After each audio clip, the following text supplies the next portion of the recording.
and profoundly impacts many who encounter its mystery. As a person of faith, looking at it through the eyes of faith, I don't think it can help but touch your heart. Something that we can look on not only to bolster our faith in those moments of weakness, but also to deepen our faith and our appreciation, our intimacy with Christ. Join Fiat Ministry Network and Patchwork Heart Ministry as they examine the science of the shroud through the lens of faith. Really interesting scientific information that we didn't know about, like the pollen from all the different regions of the world. As the shroud traveled around, it picked that up. Some of the mites, things like that was really interesting to me. I mean, this made you really want to believe it a lot more. It's impressive. Like, humanly, I don't think that is another level of love. It's not I'm gonna see people like, oh, I love you, I'll give you a chocolate. No. I'm giving you more than my life. I'm giving you my suffering. Asking both experts and disciples, who do you say I am? As far as who the man of the shroud is, as a person of faith and kind of reviewing the evidence there, it seems that a convincing argument can be made that it's Jesus of Nazareth. Visit patchworkheart.org/shroud to learn more and get exclusive behind-the-scenes updates for your support.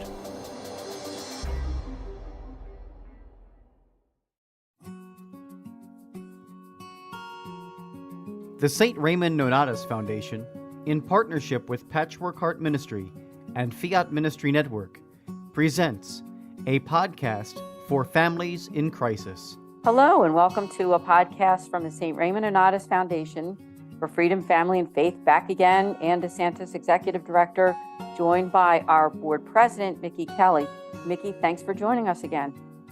Thanks, Ann. It looks like we're halfway through this series here, so yeah. I can't believe it. I mean, time has flown by. I mean, for those who are listening, episode 1 was on St. Raymond Nonnatus. Episode 2 was St. Peter Nolasco. Episode 3 was St. John Paul the Great. Episode 4 was St. Rita of Cascia. And here we are, our 10 saint series for families in crisis. And episode 5 is Mother Teresa, otherwise known as St. Teresa of Calcutta. So this is a wonderful episode, one of my favorite saints. And we're really going to unpack Mother Teresa, her life, her mission, and what did she have to say for families in crisis, for you who are listening, our listeners, the people that we care so much about and that we're making outreach to. So why don't we just start out with you, Mickey? What do you like most about St. Teresa of Calcutta? Well, the one thing I really enjoy about St. Teresa of Calcutta is that she was fearless.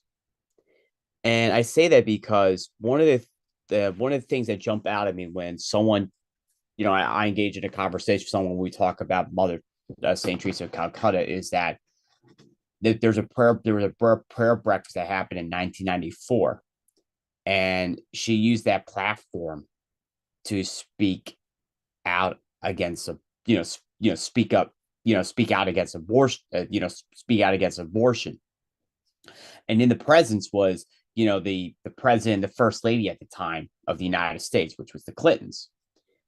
And, honestly, I felt like the whole room fell silent when she said that the greatest destroyer of love is abortion, because abortion doesn't teach love.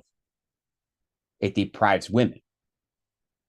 And, she was, I honestly think she was a consistent life warrior when it came to the sanctity of life, that's been laid out by the Catholic Church. She did not just help those at Calcutta, help those, feed them and what have you. But she also spoke out for those in the most vulnerable stage of human development, that is in the womb.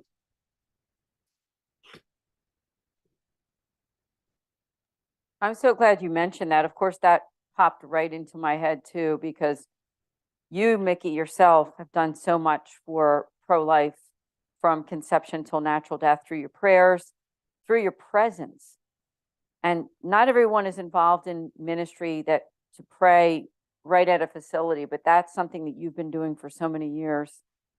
And I'm just very grateful to you. And, I've even been involved in that in the past, and I'm so honored to have done that. So thank you for bringing that up, because she certainly was a model for that. Now we're focusing on what she said to families. What has she said about making outreach to something like families in crisis, which are the people who are listening to this podcast, right? And she has had so many quotes. I mean, one of the big quotes that comes to mind is that if you want to change the world, go home and love your family. Let's just talk about that for a while. I mean, that's a major statement, isn't it? Because in our world today, families are being torn apart. In fact, Mickey and I just finished a podcast. We just taped a podcast for our other series. We're doing another series, 10 Tips for Healing for Adult Children of Divorce. And the foundation has done so much work to help people affected by divorce and separation. But Mother Teresa is speaking volumes by saying that if you want to change the world, go home and love your family. So what she's saying is, people want to do great things in the world, don't they? They want to make a mark. They want to help others. But the first place to do that really is in your family, and taking care of people who are right underneath your own roof. And so, Mickey, let's talk about that a little bit, because wouldn't you agree that that was a profound statement by her? And wouldn't you also agree that if all of us did that, right? If we all cared so deeply about the people that are under our own roofs, can you imagine how much better a world we would be in?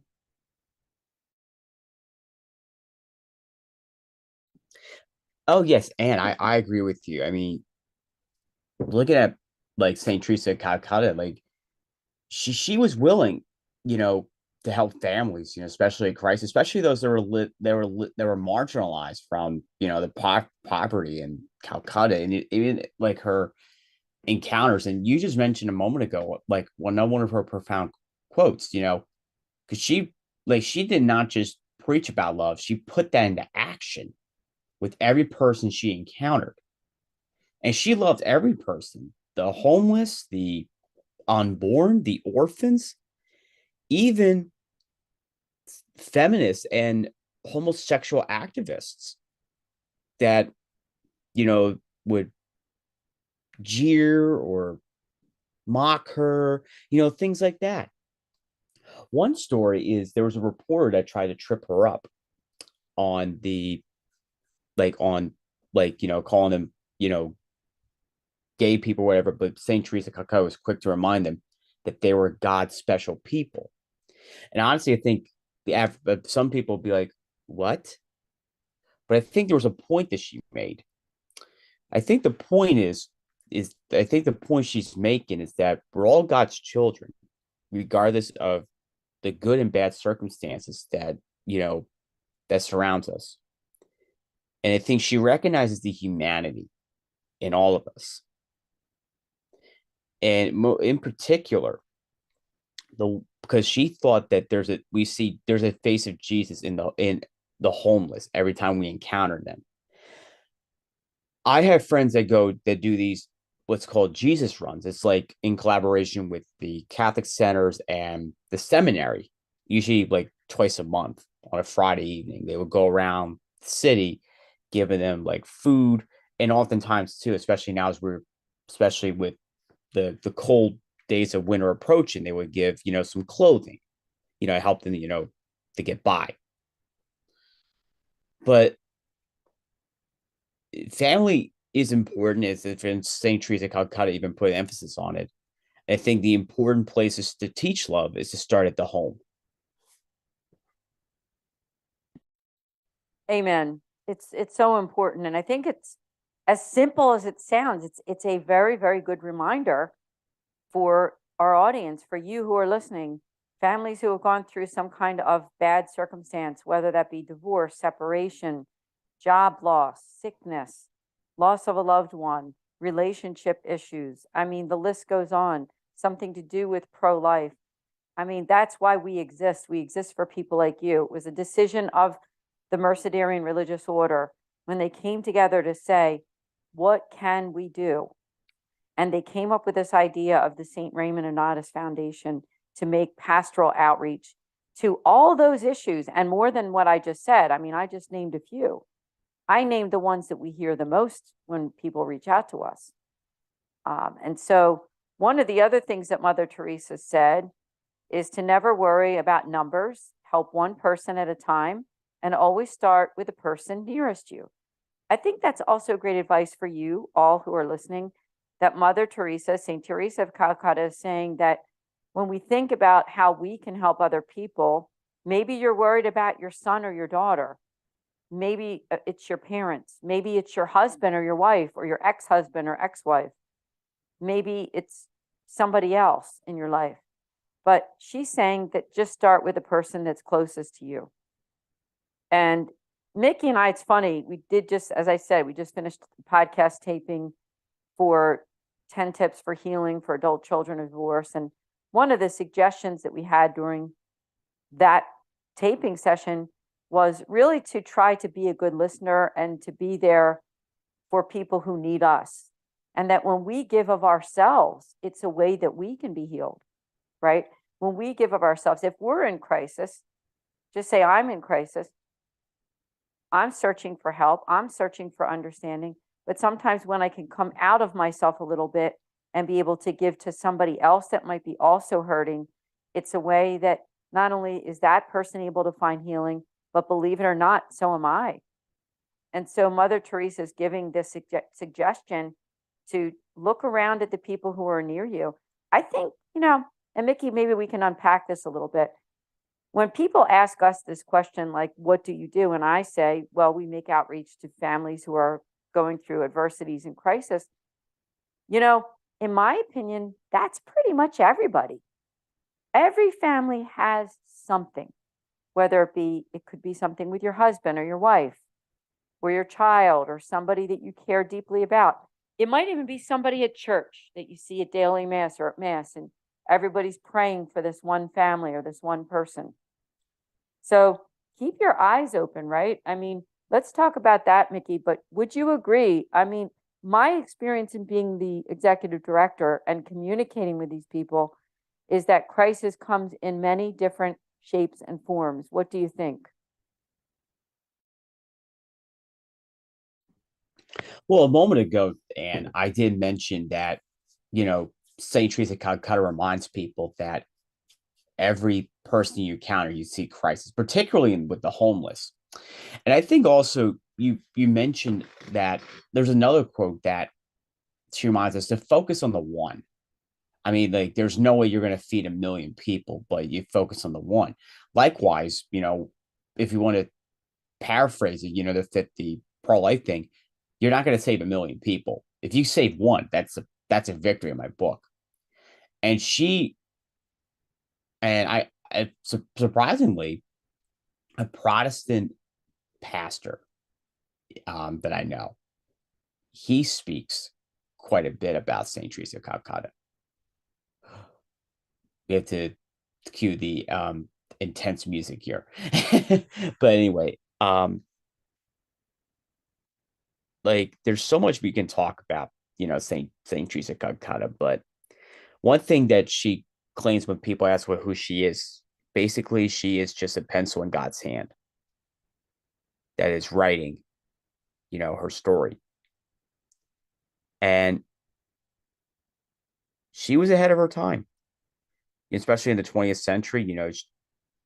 The Catholic Church has seen great people like Fulton Sheen, St. John Paul the Great, and a slew of others that have really rose up and say that it's time for Catholics to really step up their game.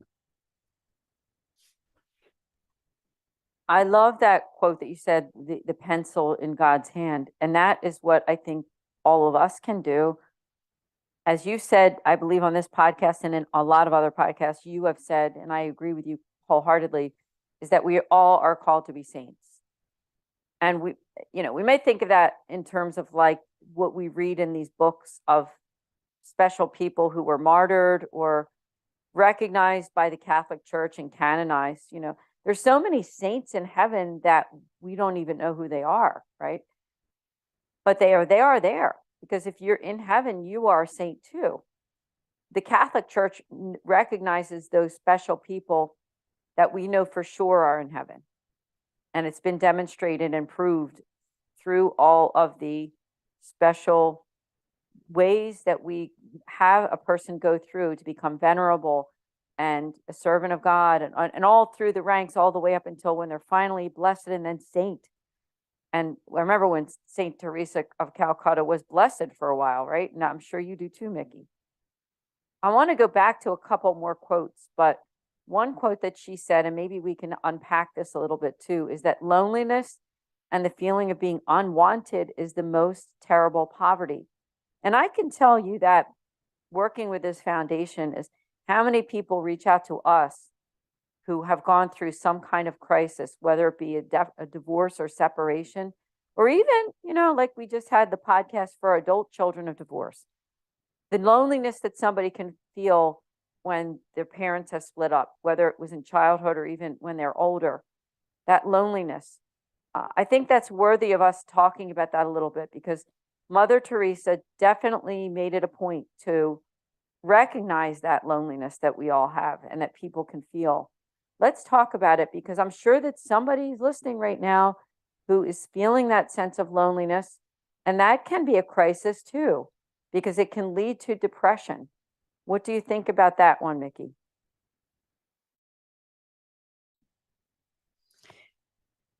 Well, you brought up a good point, and I feel like also I feel like too that another striking image that I always see with Saint Teresa of Calcutta, and we talked about him at a previous episode, but Saint John Paul the Great. And one thing that I see is that there's like a video of the two of them, in each other's presence, and like I there's no question they were saintly best friends. And I think that's like, life goals for everybody. You want the friendship of people who want to lead you to heaven. And, St. John Paul II, I mean, even though like they probably had that one encounter or what have you, but I felt like there was a strong bond between the two. And I think that's something many Catholics need to do. They need to form these strong bonds with each other. And you mentioned about the other podcast series. We need that in our lives. Like, we don't need more money. We don't need materialistic things. What we strongly need is surround ourselves with good people that are willing to build us up and push us to be better versions of ourselves that God created us to be. I know Matthew Kelly talked a lot about that too, doesn't he? About being that best version of ourselves. And, that's a good concept. I mean, we should talk about that for another podcast too, sometime, a series or something. But it really is something to ponder, is how can we be that best person that God made us to be? And some people think of things like, okay, I need to lose a little weight. I need to save some more money. I need to get a house. I need to get a nice car. I need to get a better job. I need to have more friends. I need to have better relationships with my family and friends. I mean, that one isn't so bad unless we make it a God, right? But what I'm going to say here is that in the world of the Lord, the world of really what it means to be an authentic Catholic, believe it or not, these things are really not all that important. Now, is your health important? Yes. Is taking care of yourself important? Yes. Is eating right so you can be the best version of yourself important? Yes. But when we care about all these other things, like, is my hairstyle perfect? Right? Or am I dressed to the nines? Or is my furniture in my house, or the way I decorate my house, is it absolutely the way that I want it? And like I said, some of these things, there's nothing wrong with them. But honestly, these things really don't have to do with what it means to be an authentic Catholic or a Christian. Now, are they things that women or men can care about in their lives? Yes. And I mean, at my age, I've seen it over and over again. And if you have a phone, and if you scroll through Facebook, or you scroll through ads on Google, then you're going to see all kinds of commercials that talk about all of these things, like losing weight or getting fit or ways to make more money or whatever it is. in and of themselves, they're not bad things. But when we're judged at the end of our lives, God is not going to say to me that, how nicely decorated was your home? Or when you gave your daughter a wedding, was it as perfectly as it could have been, the reception? I'm kidding on that one. I mean, my daughter just got married last month. But I mean, and with that, I would say that the wedding itself is important, but what's even more important is the marriage, right?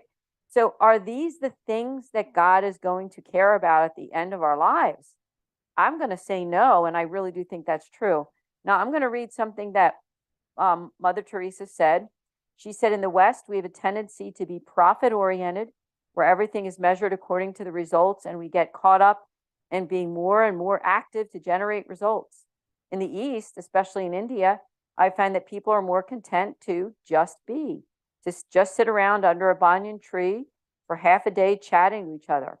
We Westerners would probably call that wasting time, but there's value in it. Being with someone, listening without a clock and without anticipation of results, teaches us about love. The success of love is in the loving. It is in the result of loving. So I brought up that, and that's one of her quotes, of course, because there's a whole different realm of what's success in the eyes of us as people in the West. And, not to say that people aside from the West, they can think that way too, right? It's not just us. But she's saying that it's a Western way of thinking. And that whole idea of like, what's success in the Lord's eyes? What success in the Lord's eyes is what type of a human being am I to other people? How do I listen? How do I make outreach to the marginalized? Because guess what? Jesus spent his whole life doing that.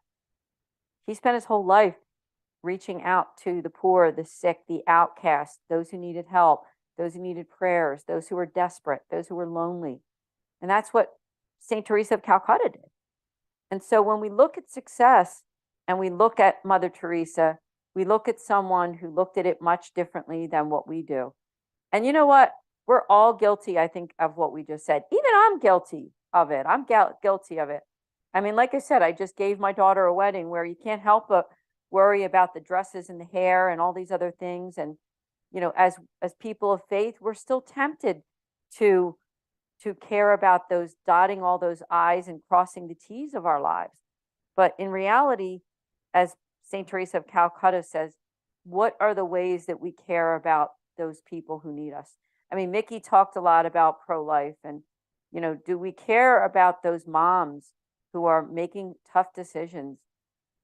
And that's what I love about what Mickey's doing and what other people in the pro-life world are doing. They're not just caring about having the baby be born, although that's the most important part, isn't it? But it's after that baby is born and the support that they're offering, all these wonderful resources that are available, and that people do care. And Mickey, I thought maybe you could spend a little time talking about those wonderful resources, because that's a way that people of faith can live it out too, is helping those families that make tough decisions and how they can be provided for, both in a corporal way and a spiritual way. Yeah, and one of the things that we kind of practice what we preach, that the mainstream media and even supporters of death seem to forget, is that yes, we want the baby to be born, but we're not going to just like, oh, the baby's born, congratulations, see you later. I mean, honestly, Planned Parenthood is guilty of the fact that, they say these things about us, yet when it comes to helping the women that choose abortion, they just see them as a dollar sign. Oh, thank you for your pay. See you later. Come again, whatever the case is. But I think something that the pregnancy resource centers have done over the years is that they offer actual compassion and care that Planned Parenthood lies through their teeth about. And even St. Teresa of Calcutta, she even said, if you can't care for that children, give that child to me. She had a point. The pregnancy resource centers have walked the walk, talk the talk, and are living out the final judgment that is laid out in the Gospel of Matthew, where what you have done to the least of my brethren, you have done it to me. About, welcoming the stranger, about the work, basically the works of mercy that are the corporal works of mercy basically laid out in that passage from Matthew. And I think if the pro-lifers need to step up their game, is that they need to do this more often. And I think it's something that, Planned Parenthood supporters, even pro-choicers, need to understand. If you are for choice, I mean, it's not choice when it comes to abortion, it's death. So if you want to be pro-choice, how about you be pro-choice in, your medicine, or, where you want to go for vacation, things like that. That's a choice. The baby is not. It is a unique human being that was created by God. And unfortunately, we are missing out on 63 million precious gifts that would have been brought to us by God. And they were just thrown away by the culture of death. The good news is we can reclaim that. With Roe v. Wade struck down by the High Court, it's been sent back to the states. And believe me, pro-lifers have a lot of work to do. Now, to get back on topic, Mother Teresa of Calcutta, she cared for the orphans. She cared for the homeless. That's exactly what pregnancy resource centers do. They form these relationships for life with the mother. From the moment they walk in to these facilities, they are guaranteed to be connected for life. And they practice what they preach. Thank you for discussing that, because I really believe that no one knows more about that, because you've seen it over and over for so many years, been around it, understand it.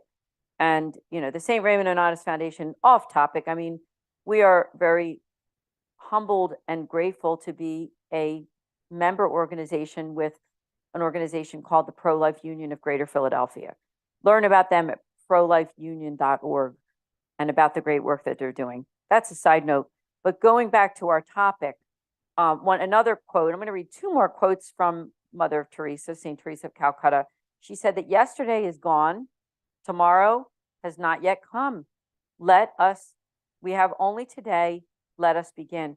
Now, I think that's really good encouragement for this topic, because obviously you, our audience, are people who've gone through crisis yourself, and maybe you feel kind of downtrodden about your life, about where you're going to go after you've been through so much. And I want to say to you that we're here for you.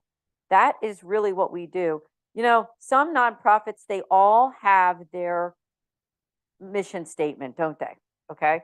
Now, our mission statement can be summed up very, very easily in maybe one sentence or so.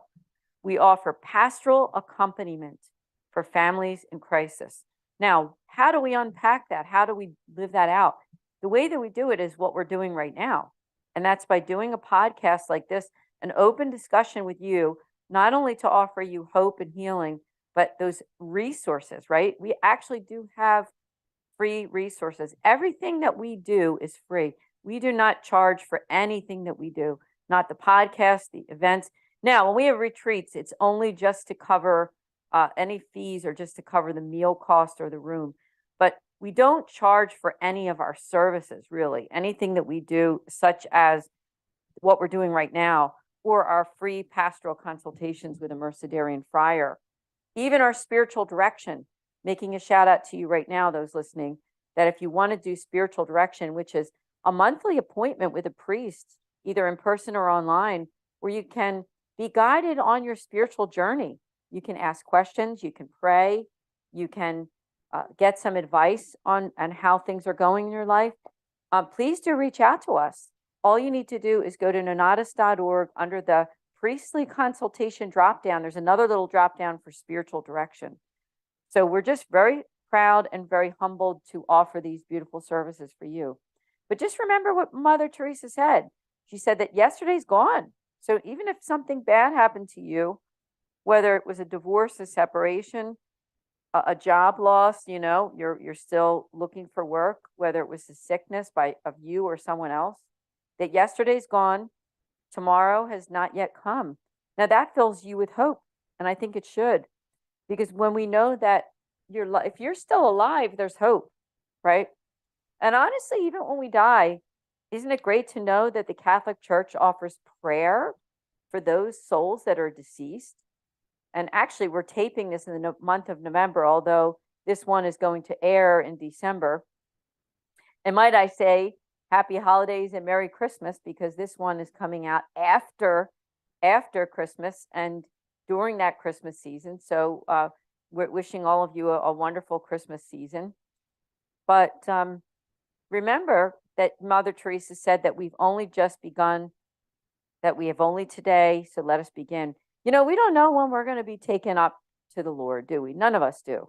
Some people live to be over 100, and some people's lives it seems like they've just begun and they're already gone, unfortunately. And for those listening who think of people that you know that were younger, that have gone home to the Lord, we offer our sincere prayers and condolences to you, and know that we're praying. In fact, we do a prayer line too, so you can email us by going to the website and to our services under prayer, and you can send us that prayer request. So we're here for you in every way that you can think of, really, especially the spiritual works of mercy. That's what we offer. Now, another thing that Mother Teresa said, and I think this is for you who are going through crisis, she said, if you find happiness, people may be jealous, but be happy anyway. She's got a poem called Anyway, and actually it's hanging in my my living room, which helps me read it every day. That's just one of the lines, but I think that's something to reflect on too, because I want you to know that after you've been through so much, that God does wish for your happiness. He wishes for your happiness and for your family. Now, I'm not talking about worldly happiness. I'm not talking about having loads of money in the bank or having a big, huge home or the perfect car or any of that. I mean, some of it would be nice, right? But it's certainly not the road to happiness by any way, shape, or form. You know, being Catholic is not the prosperity gospel. It really isn't. Being Catholic and the joys of being Catholic is serving. That's our treasure. That's our winning the lottery, right? That we're able to love and serve. We're able to take those first two commandments and live it out to the fullest. Loving God with all our hearts, minds, and souls, and loving others as ourselves. And as Mickey talks about so much on our podcast, being pro-life means that we value every single life. And we really do mean from conception until death, natural death. So all of those elderly people that you know and care about, they might be in nursing homes. They might be your parents. Maybe you're listening to this podcast and your parents are suffering right now. Well, we care about that too. You should reach out to us so we can pray for your family and your parents. So I know that we're kind of coming to a close pretty soon, Mickey, but I didn't know if you had anything else to say we talked about conception and the beginning of life. Maybe we can spend a little bit of time toward the end talking about the middle of life and also those issues that happen to people at the end of their lives.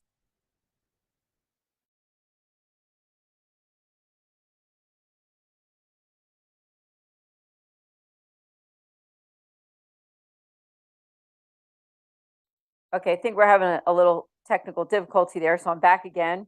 But that's I'm right here. Okay, he's here. There he is. Okay, so Okay. I guess you heard that last question was just I did, yes. about Anyway. the elderly, yes, and Anyway. people in the middle.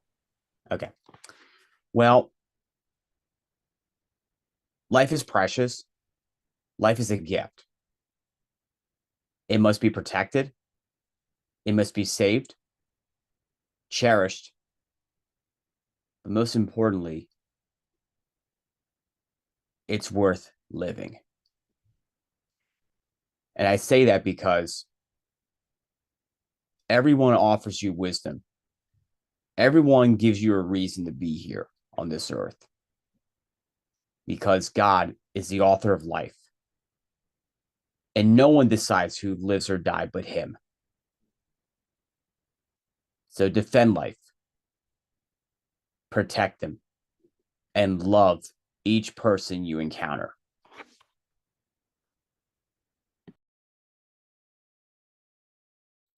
Amen. Love each person you encounter.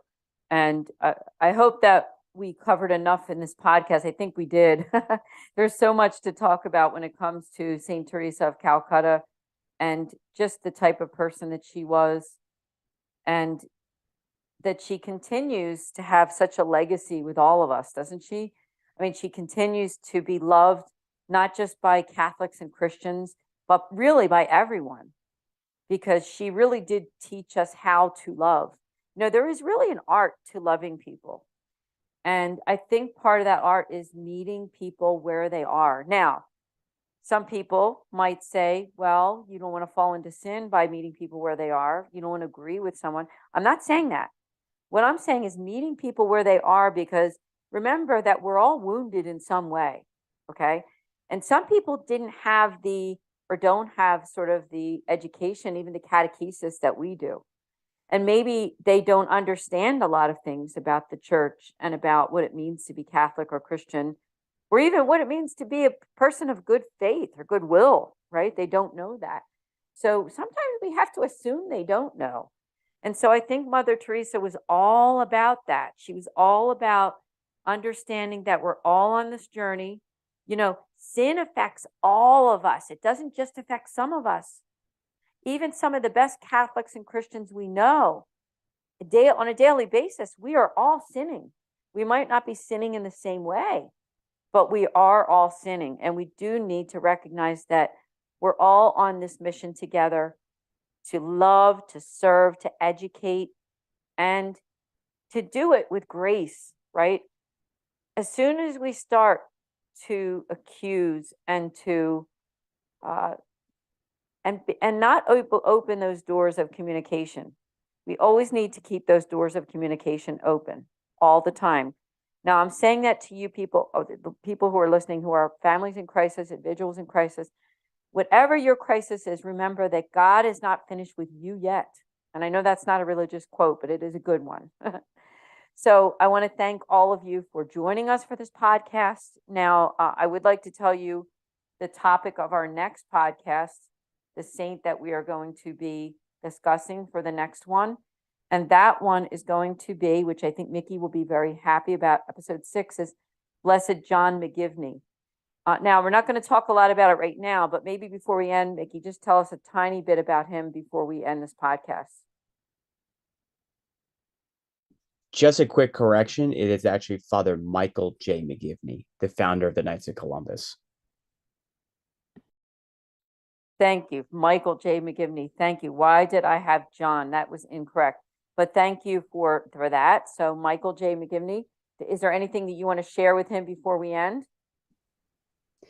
Well, Father Michael J. McGivney founded the Knights of Columbus in 1882, and there's no question in my mind he was in the breach when Catholic families were marginalized during the long immigration period from the 1840s to the post-Civil War period that led us to the world wars in the 20th century.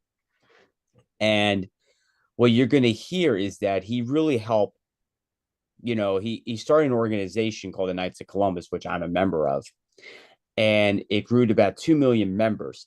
But it started out helping Catholic families who had a breadwinner that was missing. And there's no question he will be an excellent person to discuss in our upcoming episode. So please stay tuned. Yes, please stay tuned. I'm very excited for that. Admittedly, Mickey will be the true expert on him since he's a Knight of Columbus. But I'll do my homework. We're ready to go, well prepared, and I'm very excited about this series. You know, we're doing this series for you because we're giving you these saints that you can intercede to as you are in crisis or adversities, facing those. Again, thank you so much for joining us. Mickey, thank you. Thank you for having me, Ann. And God bless. We'll see all of you next month here at the St. Raymond Nonnatus Foundation for Freedom, Family, and Faith. Learn about us at nonnatus.org. See you then. Thank you for listening to this podcast. For more information about the St. Raymond Nonnatus Foundation, visit nonnatus.org or email director.srnf@gmail.com.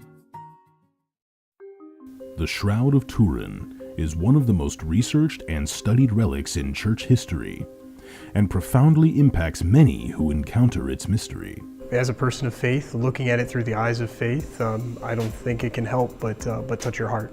Something that we can look on not only to bolster our faith in those moments of weakness, but also to deepen our faith and our appreciation, our intimacy with Christ.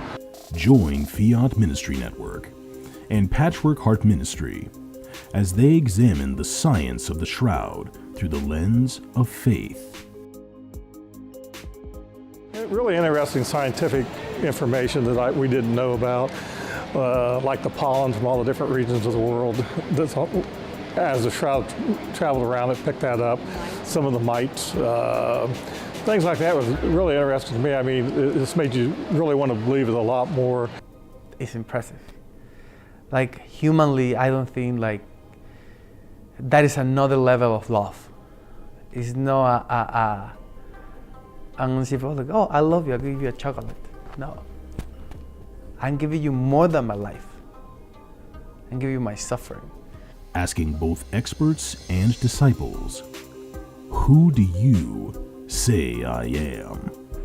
As far as who the man of the shroud is, as a person of faith and kind of reviewing the evidence there, it seems that a convincing argument can be made that it's Jesus of Nazareth. Visit patchworkheart.org/shroud to learn more and get exclusive behind-the-scenes updates for your support.